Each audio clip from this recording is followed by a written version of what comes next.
Because I had to publish this post on a deadline, I didn't have time to create a proper video for it. In the future, I may redo my Jin-Roh analysis as a full video, but for now this will be an audio and text only post. If you would rather read the text version, follow the link in the description. Today marks the climax of the 6th annual Reverse Thieves Secret Santa project, through which a bunch of anime bloggers trade secret recommendations in the month leading up to Christmas, and then all of the participants publish a review of their shows on Christmas Eve. As the rules go, each blogger is recommended 3 shows that they've never seen before, with the stipulation that they be 26 episodes or less, and they must watch and review at least one of those shows by December 24th. Being the kind of guy that I am, of course I always try and watch all 3 of my recommended shows, so what follows are my impressions on each of the ones I was given. Firstly, Nagi no Asukara. Oddly enough, I actually watched the first episode of this series 6 months ago on someone else's recommendation, and decided that it wasn't my thing, but I forgot to mark it as dropped on my anime list, so it ended up in my recommendations again. I was okay with this, since I'd heard a lot of good things about the show and I didn't expect it to be bad or anything, but after 14 episodes I once again decided to drop the series on the grounds that it still was very much not my thing. I wanted to like Nagiasu because I admire the way that PA Works continually puts out original anime with high quality artwork, but for some reason the studio seems fixated on generating teen melodramas, which are just about the least interesting genre in the world to me. I've always found it difficult to invest myself in a conflict that will probably resolve itself by the characters aging a couple of years unless I'm interested in those characters as people, and in 14 episodes of Nagiasu I could not bring myself to care about any of these kids. I've noticed a habit in shows written by Okada Mari, which also surfaced in the other 2 shows that she wrote this year, M3 and Selector Infected Wheatcross, in which she tends to have the characters care very strongly about something, and then sort of assumes that the viewer is going to care because of how much the characters care. Throughout the early part of Nagiasu, the only thing that I knew about each of the characters was who they had a crush on, which is like a double whammy of not caring when both the character I'm meant to root for as well as their crush have no real personality outside of their attraction to someone. I do understand why many viewers will find this show easy to engage with. The artwork is beautiful and the animation is consistently fluid, though personally I didn't care for any of the character designs and found their weird plastic eyes a little off-putting. There's this whole thing where all the main characters are from an underwater city but go to school on land, and I guess the underwater city is cool, but we don't actually learn a whole lot about it and its history outside of the things that are relevant to the plot of their conflict with the surface dwellers, at least not in the first 14 episodes. I never felt any grand sense of what life was like for these underwater people, other than that they have a couple of unique customs and abilities. Besides that, they just act like regular people, making the whole underwater city thing feel a bit arbitrary. I guess you could wrap up a lot of my feelings by saying that the show felt hollow. I didn't feel connected to the city underwater nor the one on land. I didn't feel connected to any of the characters or their relationships, and everything felt totally inconsequential. Halfway through the series, there's a major plot twist that ostensibly changes all of the characters and their relationships, but it actually feels more like the show just started over again from the beginning, while making the exact same motions that it was making before, just in a slightly altered context. The big twist didn't make me care any more about anything than I did before, so I read some spoilers for the rest of the show to confirm that it was going where I thought it was going, and I dropped it there. To give Nagiasu a bit of credit, there was one plot thread which grabbed my attention around episodes 3 and 4, which was that of Akari's relationship with a surface-dwelling family that she wanted to become a member of after the death of their wife/mother figure. There was a pretty neat interplay between how Akari's village as well as the daughter of the guy she was seeing were rejecting their relationship, even though Akari and the daughter had previously been friends, and how Hikari comes of age in the process of trying to help Akari through this conflict, while the daughter matures in her feelings towards both Hikari and Akari in order to complete this family unit. All of that was pretty interesting, and it did well to utilize the idea that the surface people and the underwater people didn't get along by using it as context for a smaller human drama. Unfortunately, this subplot exhausts all of its interesting thematic ideas in the span of 2 or 3 episodes. After that, we just watch the characters go through the motions of the story, recanting the same speeches about how everyone just needs to get along, and the conflict between the 2 cities quickly becomes overblown, impersonal, and hammy. Also, there's a point where it gets really weird, because the underwater people are going into hibernation to avoid what they believe to be the end of the world, and they make it out like telling the people of this one city is akin to telling the entire surface population that they are all going to die, and even once they do tell them, it doesn't result in any action on the part of the surface dwellers, which was just strange. It really felt like the show just didn't want me to think about it. Anyways, ultimately Nagiasu wasn't a bad show, and I could see others getting into it easily if they can buy into the characters and setting more than I could. The same could also be said of my next recommendation, Hyouka. My reaction to Hyouka can only be called a very rare case of extreme frustration. Nagiasu may have been a show that I wanted to like, but with Hyouka it was more like my dislike of the show outright baffled me. I would would more or less consider myself a fan of Kyoto Animation, given that they've produced some of my all-time favorite anime, but more than that, I'm a fan of high-quality production in general, and Hyouka is some seriously next-level shit. Like,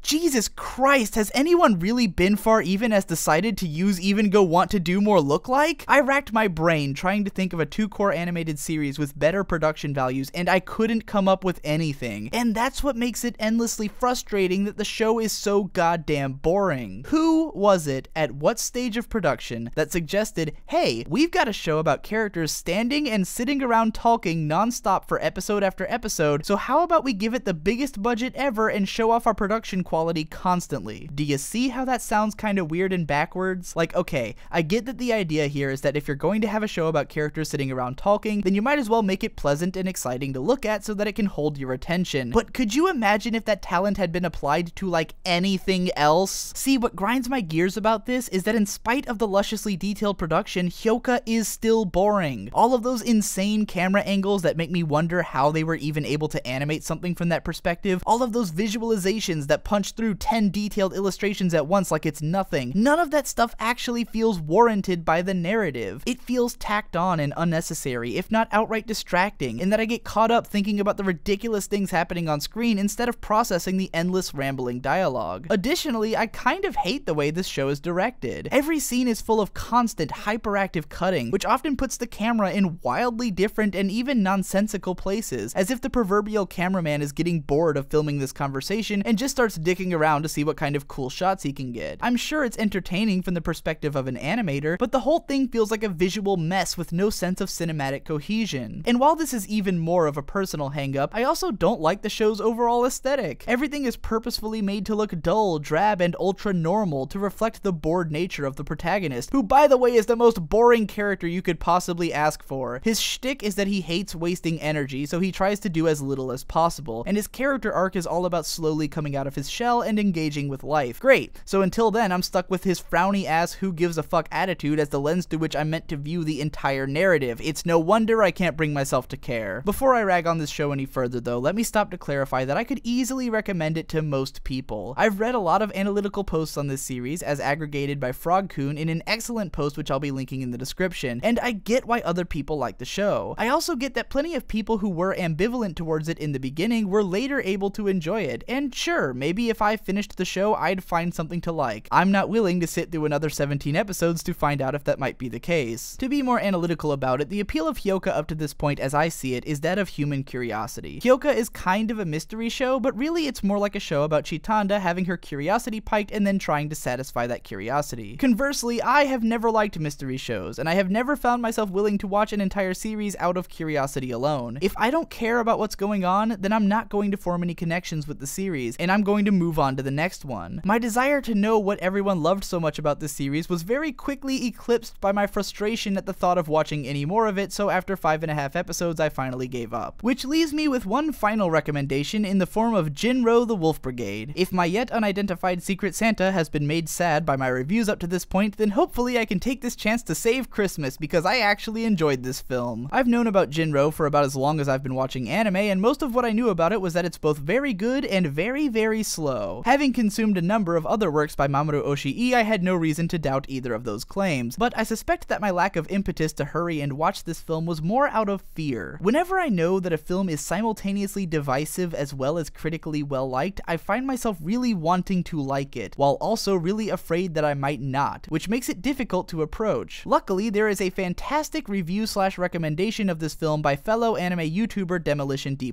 which gave me some tools to be ready for it and which I highly recommend checking out. Demo says pretty much anything that I would want to say about the production, background, and overall general appeal of this film, so I'm not going to reiterate any of his points, but what I will do is supply my own analytical interpretation of the film's message. This could very much be considered spoiler territory, so if you haven't seen this film yet, go and watch Demo's review and decide if it seems like your thing, and if it is, go ahead and watch it before continuing with this post. To me, the ultimate purpose of Jin-Roh was to portray a sort of mechanical, instinct-driven world of beasts against which one all-encompassing existential question is posed. why. It may seem odd to portray the words mechanical and instinct-driven as being similar, but in the same sense that a mechanism is something which operates through systemized logic, the core of all thoughts and actions of living organisms also operate on the basis of such logic. How this logic manifests itself can be different for different organisms, which is explained by one of the military dudes towards the beginning of the film when talking about how the rebel forces operate under a different kind of logic that makes no sense to the police. There are pervasive themes throughout the film about going through the motions, taking the easy way out, and operating as a matter of course. Fusei is constantly criticized for not taking the correct course of action when he neglected to gun down the suicide bomber at the start, and even Fusei admits that he had intended to shoot the girl if not for the question that entered his mind at that moment of why. Why does this girl operate this way? Why does Fusei operate this way? Why does the world operate this way? Why does he have to shoot her, and why does she have to die? The answer is that this is the way things work. It's a self-perpetuating machine, which is why the film ends in exactly the way that it constantly tells us it's going to end. The wolf must always eat Red Riding Hood because that's what the wolf does. Fusei is constantly told by everyone else that he is nothing but a beast, but really everyone in this film is a beast that operates wholly on instinct. When Kei breaks down and yells that she wished that she and Fusei could have killed themselves together, she is lamenting that she couldn't take the easy way out, to follow the course that felt natural. The girl who blew herself up did so because it was the way that she was programmed. When Fusei explains why he joined the special forces, he says that it was the first time that he felt like he fit in somewhere. It was something that came naturally to him, which he could do without question. I think it's important to realize that Fusei never had any romantic feelings for Kei, and that Kei's romantic feelings for Fusei are most likely born strictly out of desperation. Fusei knew from the beginning whom Kei was, and that eventually he was going to have to kill her. When he envisions this eventuality, he sees himself as the only human surrounded by wolves. He sees an eventuality that he wants to stop, but knows that he can do nothing about it. Fusei's desperation to not have Kei killed is less about her and more about his own existential dread at the realization that he can never escape this system that forces him to kill people who don't need to die. His crisis is that he cannot stop the natural, instinctual flow of the world around him. Fusei shoots Kei in the end because he knows that someone else is going to do it either way. Kei wants Fusei to love her out of desperation because she knows that she's going to die unless she can escape the system. In the end, the idea that these two could ever escape is an impossibility, and Fusei is left with his existential dread forever. Having seen a lot of Mamoru Oshii's work, I think it's interesting how most of his stories center on bouncing one very broad and straightforward philosophical question against a much larger and more complex story and setting. You can see this in its rawest form in Angel's Egg, wherein the only dialogue in the entire film is one very brief existential conversation, and the theme of trying to question or escape a systemized existence also drives the narrative of the Skycrawlers. While the theme of Jin-Roh is ultimately pretty simple, it's presented in an interesting and engaging way which got me thinking, and for that I think it's a worthwhile experience. I could easily see watching it again for its unique atmosphere and incredible action directing, which utilizes tension and dispersal perfectly both in the framing and timing of its imagery. I actually found myself enjoying this film more than Oshii's Ghost in the Shell adaptation, and I want to now plunge into the careers of everyone involved in this film to see what other gems I've missed out on. I saw that Kenji Kamiyama, director of Standalone Complex, was the animation director for this movie, so that was pretty cool too. Anyways, that wraps up my Secret Santa reviews. Even though I only came away enjoying one of the 3 recommendations, I found this to be an interesting and enriching experience on the whole. Ordinarily, I have a tendency to drop shows very quickly if they don't click with me from the get-go, so it was fun to spend a little bit more time with Hyouka and Nagiasu to really dig into the bones of what I found so off-putting about them, especially considering that both were really well-made and critically well-liked shows. Plus, it was nice to finally get Jin-Roh off of my plate. I'll be excited to participate in Secret Santa again next year, and I hope whoever they are that my Secret Santa has a happy holiday.